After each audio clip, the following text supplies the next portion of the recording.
All right, who is ready for a review of the RE100? This is the contract for the purchase and sale of residential real property. And this is a popular contract in the state of Georgia.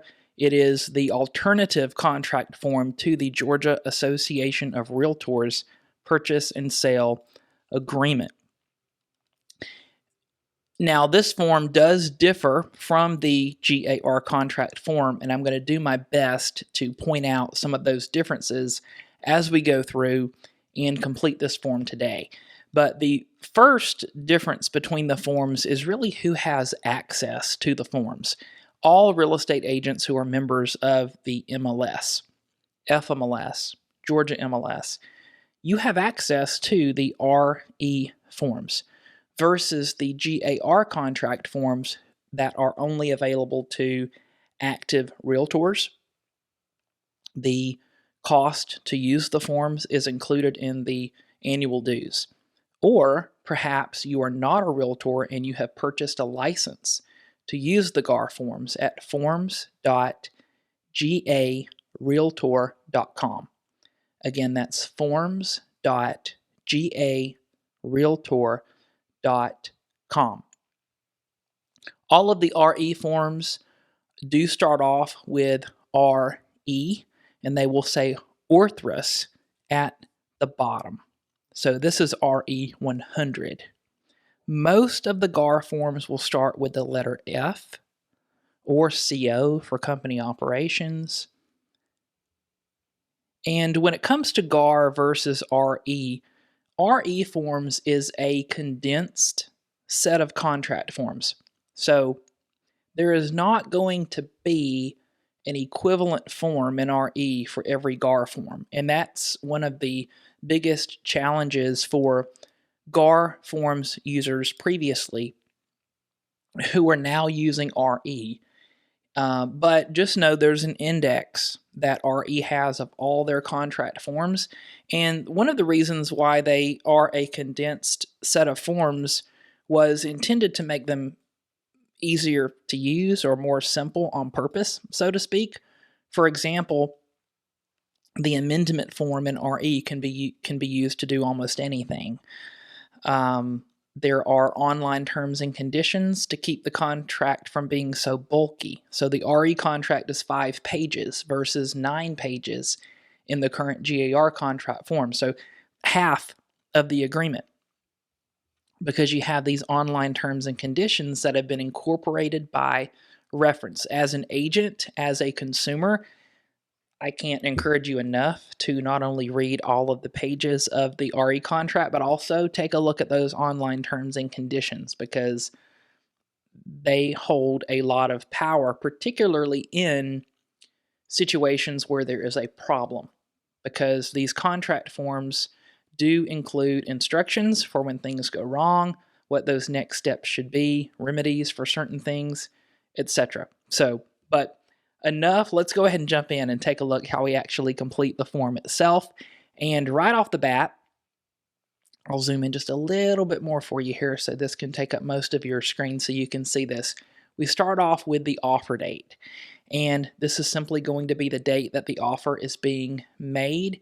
And the RE form is going to pull in, just like the GAR form, a smart form that will allow you to go through and simply make selections for things such as dates. Secondly, at the very top of the form, it asks us to identify the name of the buyers and the sellers. Now, this is different from GAR and most other contracts. So we do want to go ahead and identify who the parties are here. As a side note, if the seller does happen to be an LLC, we're just going to go ahead and list the entity that holds title to the property. Moving on, after we have identified the parties, we are going to simply identify the property, and we want to do that in more than just one way. So the commonly known mailing address is never going to be enough. Our license law in Georgia requires us to include a legal description. For contracts to be enforceable, they need to have a legal description there. In Georgia, that happens to be a meets and bounds legal description. Now, we can simply include reference to the deed book and the page number. The deed book and the page number is going to be the easiest to find. It's also going to be helpful because the deed book and the page number, that deed will contain that full legal description of the property. So, going to highly recommend that particular option. What I am not going to recommend is the last option here, which would require us to include the plat book and the page number. I see mistakes made with this last option here, and so I typically try to stay away from that in most particular cases. It could be attached as an exhibit. Now that would be the best way or best example of that I could give you would be a copy of the deed. So if when you listed a property with the seller, you obtained a copy of the deed, that's awesome. That could be attached as a legal description. Maybe the listing agent has it and they added it as a attachment when they listed the property. That's perfect. That can be pulled off and that can be attached. But most of the time we don't have it. But the deed book and the page number, so when you click on the tax ID number when you are looking at a listing in FMLS, it's going to take you inside of Realist. If you scroll down to the last market and sales history, you should see, in most cases, reference to the deed book and the page number every time that property changed hands. So that's just a quick way to get your hands on the deed book and the page number. So moving on from the legal description of the property itself, we go to the purchase price. So this is simply going to be the price that the buyer is offering to pay on that property. And let's just say $530,000. That's the average sales price for residential detached property here in the metro Atlanta area, believe it or not. Now, when we fill in those numbers, it does populate the word, so that makes it super easy for us. Same thing with earnest money. Earnest money is typically going to be around 1%, although the more, the merrier. So the more the buyer is willing to put down, the more committed they are to that property. But once those numbers are filled in and you click away, it will go ahead and populate those words. Now, earnest money is super important for both a buyer's agent and a seller's agent because it is the seller's sole remedy in the event of buyer default is the earnest money.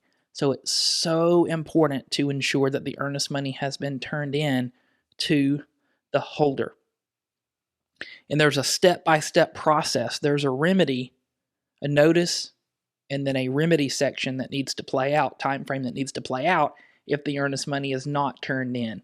So we are going to identify who the earnest money holder is going to be.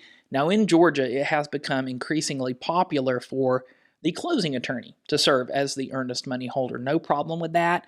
The real estate brokers, one of the brokers involved in the deal may hold it. Those are going to be your most popular options. Would not recommend a seller to hold earnest money or a party anyone that's not a party to the contract. I would not recommend that they hold the funds. So I'm just simply going to type in closing attorney. Now in your case, you will list, if the closing attorney is going to be the holder, you will list the actual name, but we are living in the land of make-believe at the moment with this example contract. Now, you notice that I mentioned a couple minutes ago that RE does not have equivalent forms for everything that GAR has. So GAR, if you've used GAR, you may be used to the F510 and the F511, and those are forms specifically related to the closing attorney holding earnest money. RE does not have those forms, so you won't have any additional exhibits if you're using RE. Also, RE does not have ACH or wire as options of earnest money. It doesn't mean that the buyer can't remit funds in that way. Would never recommend cash, by the way. But if it is going to be a wire or an ACH, we can take advantage of special stipulations which control over all other contract terms. It's the magic box, so to speak. We can take advantage of special stipulations and just stipulate that the form of earnest money will be ACH. And the reason why I pick on ACH at the moment is because several closing attorneys here in Georgia do have the option to collect earnest money by both wire and ACH, and I happen to know that ACH is a popular method. But for our sample contract, we will just say it's going to be a check in this case. Now, we also identify when the earnest money is going to be turned in. I never recommend that it's paid or has been paid as of the offer date. Most buyers appreciate submitting the money after the contract has been accepted, so their money is not tied up and they're not having to wait on a release to make other offers, etc. And generally within 2 to 3 days, keep in mind if it is a holiday, if it's a weekend, maybe there's some special circumstance, and a little bit more time is needed when you make those selections. And the RE contract does have a couple of initial fields at the bottom of the pages, and I do recommend that you guys go ahead and take advantage of those and simply have the buyers and sellers initial off on the pages of the contract.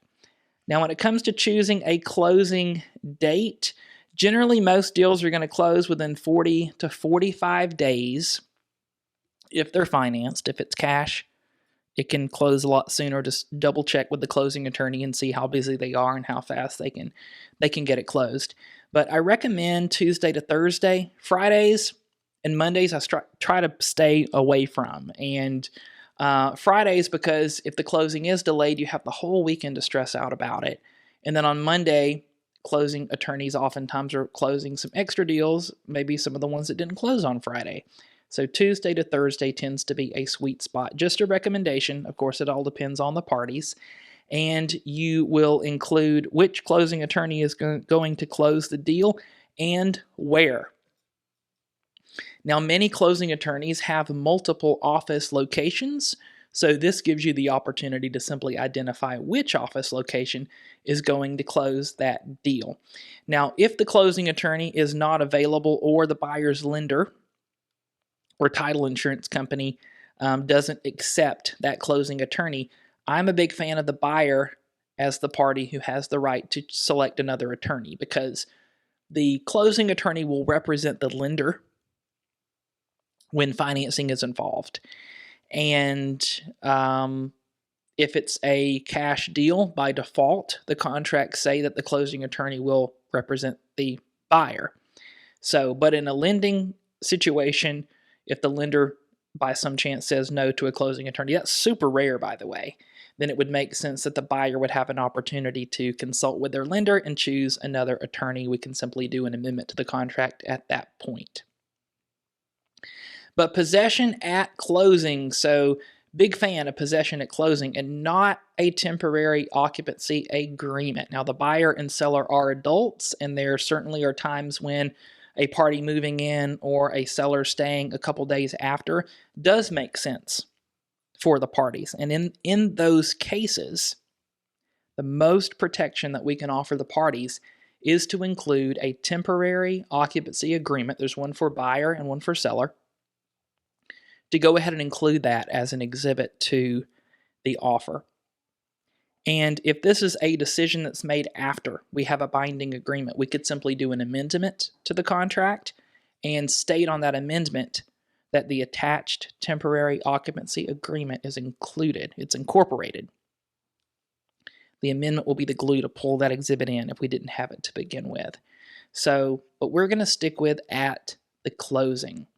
Now, closing costs, and some of this information, I was playing with this a little bit earlier before I started recording, kind of stuck with the contract, but that's okay. We will go ahead and go with it. But the RE contract gives us two different ways that we can express closing costs. Closing cost contribution from the seller to the buyer. And that is either a percentage of the purchase price or a dollar amount. Now, that's different than GAR. GAR only has a dollar amount. So if we wanted to use a percentage in GAR, we would have to make use of special stipulations.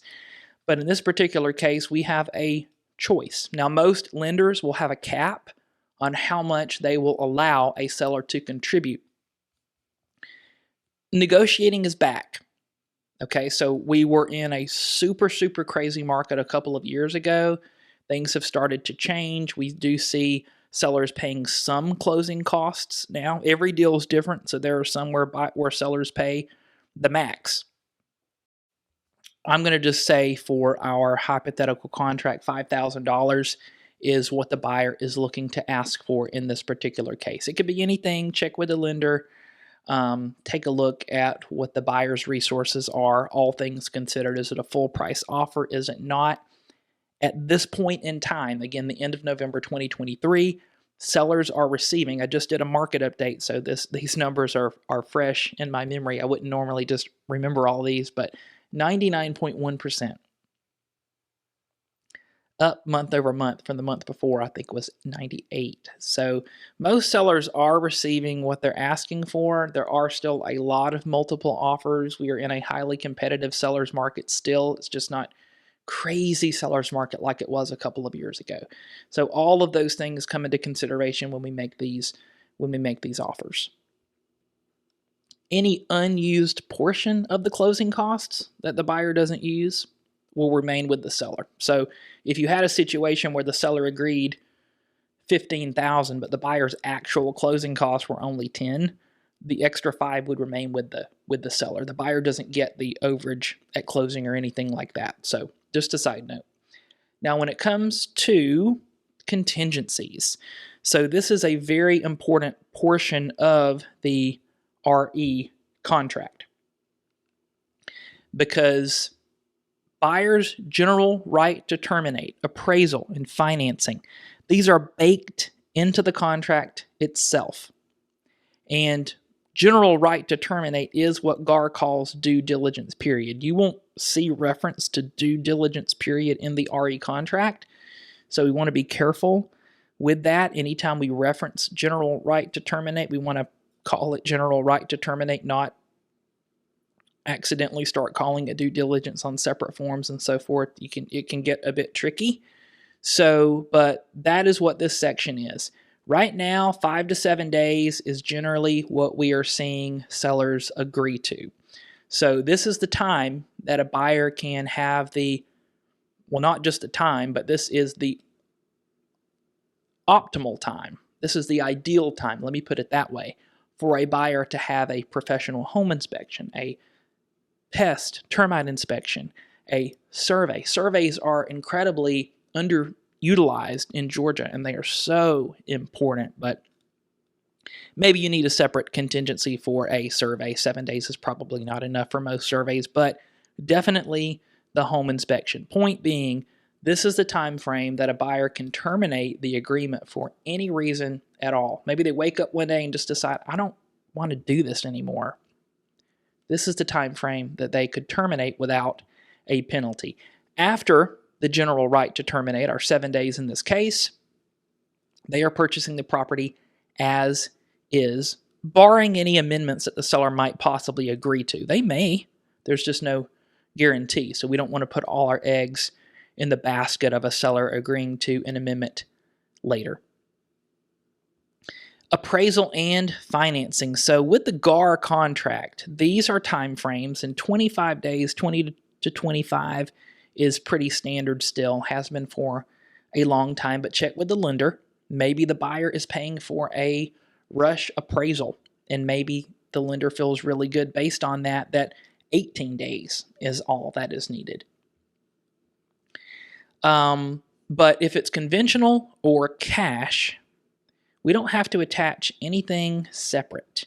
If it's FHA or VA, a separate exhibit does need to be attached. And one of the reasons for that is, well, there's two big reasons quickly. One is the amendatory clause, which is the appraisal contingency in FHA and VA.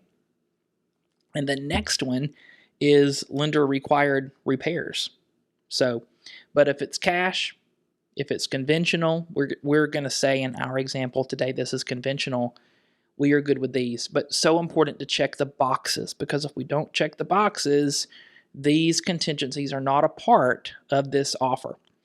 And below that, we do want to include also the terms of the financing contingency, because in Georgia, if a contract has a financing contingency, we are required to include those terms, at least the big three, to make sure that the contract is going to be enforceable.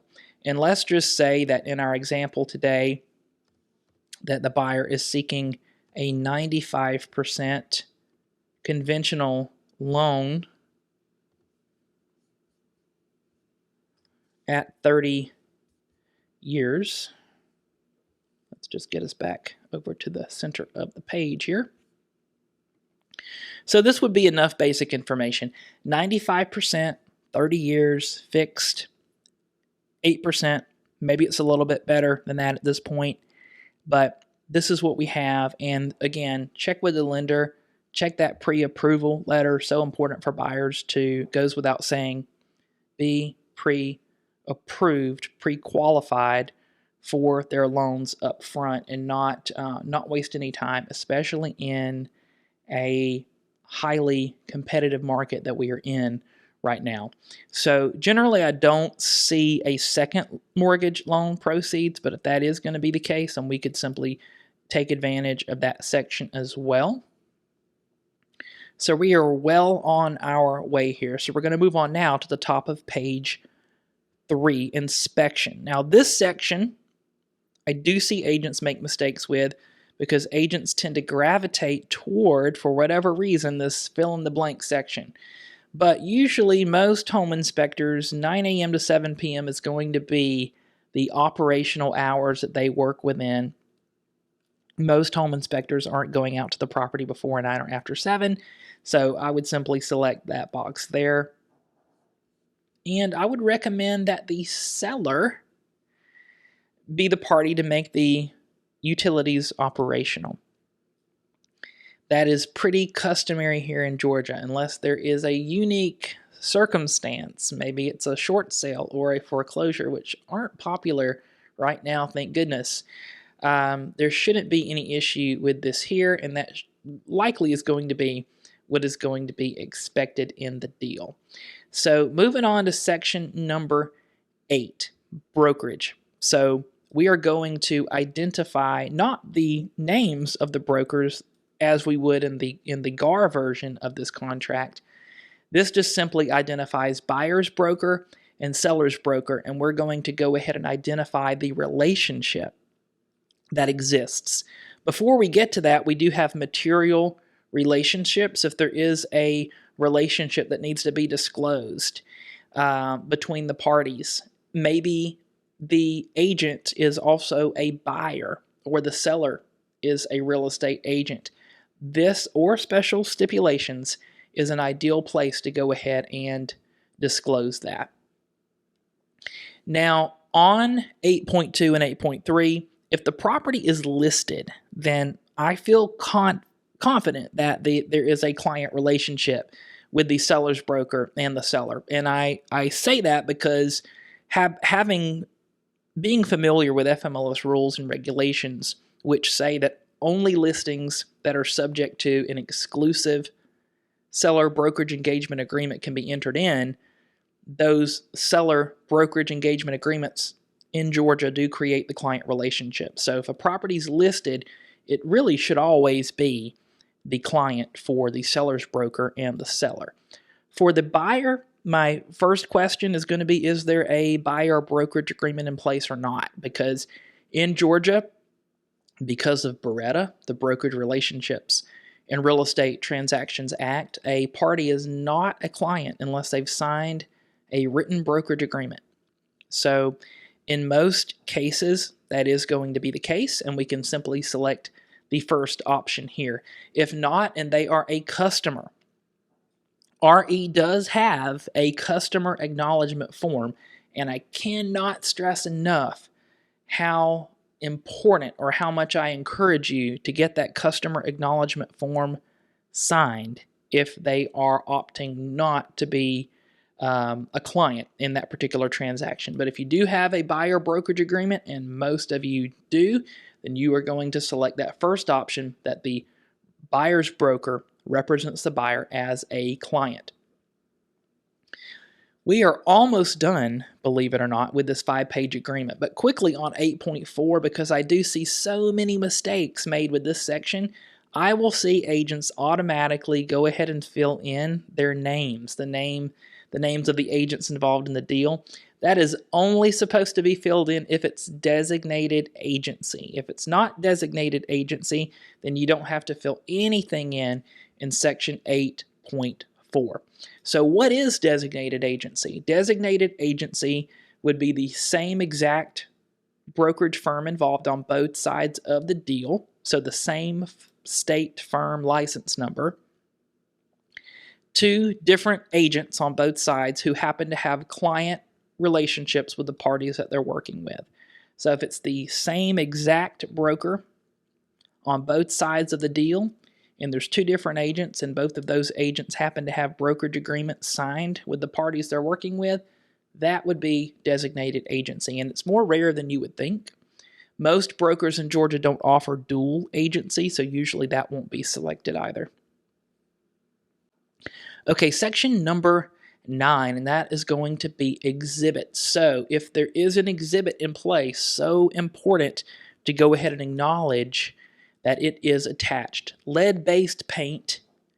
If the property was built prior to 1978, it would be required that the buyer receive a lead-based paint informational pamphlet and that a lead-based paint exhibit be completed by the seller and the buyer and attached to the offer. So if you're dealing with a listing that was built prior to 1978, double check those attachments on that listing. Check with the listing agent. There should be a lead-based paint exhibit.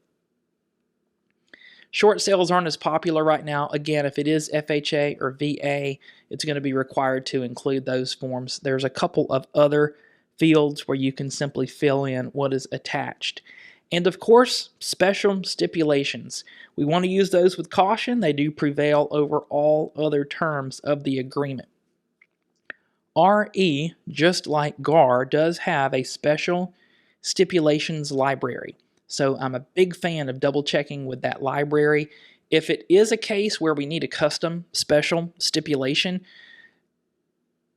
looking at the way that the special stipulations have been structured that we do have available can be very, very helpful.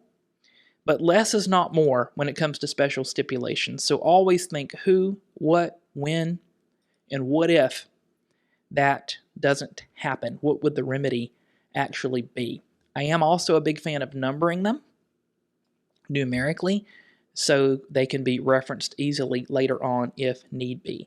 Now this is a lot of room that RE gives us with special stipulations. You do have the option to include an additional page, but I would say it should be pretty rare that we ever get to a point where we have more special stipulations than we have room for on the RE contract. And we are at the very end of this one. So acceptance of the contract. So the offer is accepted, is open for acceptance until what? What is the time frame going to be on this offer? A couple of days. Keep in mind if it's a weekend or a holiday is generally going to be recommended. You are not required to include a time frame, but including one can certainly be helpful, especially if you have a buyer who is interested in making offers on multiple properties. You could always withdraw an offer at any time before it is accepted, or if there's not a time limit and the buyer then wants to make other offers and you want to just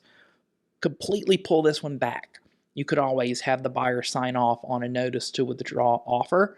But if you include a time limit, let's just say it's 5 days. You give a little bit of extra time, nothing wrong with that. Once that 5 days passes, the offer has automatically expired and you don't have to withdraw the offer. So just a little tip. And in terms of it is hereby accepted, so RE does not use the phrase binding agreement date that GAR does. GAR uses binding agreement date. RE calls it acceptance date. So that would be the information filled in here when the contract is actually signed off on, accepted without change by the other party, and notice of that acceptance is actually delivered back. So just important for that date to be accurate because all of the time frames in the agreement start from that date.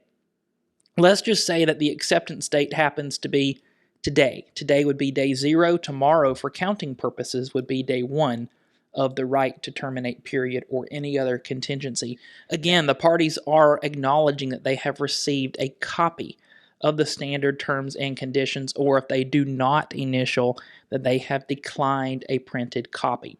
Below that, simply going to have a section for the buyer and the seller to sign off. Make sure we include their printed names, their contact informations, and then also the contact information, the license numbers of the agents and the brokers involved in the deal. That is a requirement. And just lastly, I will leave you with a quick tip, a quick little tidbit. If the seller happens to be an entity, and I know these signature fields can get so difficult when that is the case, don't forget that we can take advantage of special stipulations and just stipulate that property is held in the name of ABC LLC, and this agreement is being signed by John Doe, its managing member. Could be something that simple, and then John Doe could simply sign off on the signature page, and special steps would control, and special steps would reveal to the closing attorney or any other party to the contract that the property is held in the name of the LLC. So, hope that this information was helpful. This is a basic review of the RE100. This is the alternative contract form to the GAR contract. And again, if you prefer to use the GAR contract and you are not a realtor, you can purchase a license to use the forms, the GAR forms, at forms.garealtor.com. Otherwise, you have access to these free RE forms in the MLS. And listing agents are required by state law to present every offer that they receive. So they can prefer GAR contract forms, but they cannot require it. If you're a listing agent out there and you receive an RE contract, an RE offer, you must present that offer to the seller. And maybe this review has been helpful for you so that you can explain the terms of the RE contract a little bit better. It's just a little bit different, right? Again, there's not going to be an equivalent form for every exhibit in this particular forms package. It is a condensed forms package. There is no 8-day unilateral right to extend the closing date. That is a question more buyers will ask. I see less sellers who need that particular extension. That is not an automatic extension that a party has a right to in the RE contract. That's probably the biggest difference. Maybe I saved that for last. But if the closing date needs to be extended, it would have to be extended by an amendment that everyone signs off on. So, hope that this information was helpful. Until next time.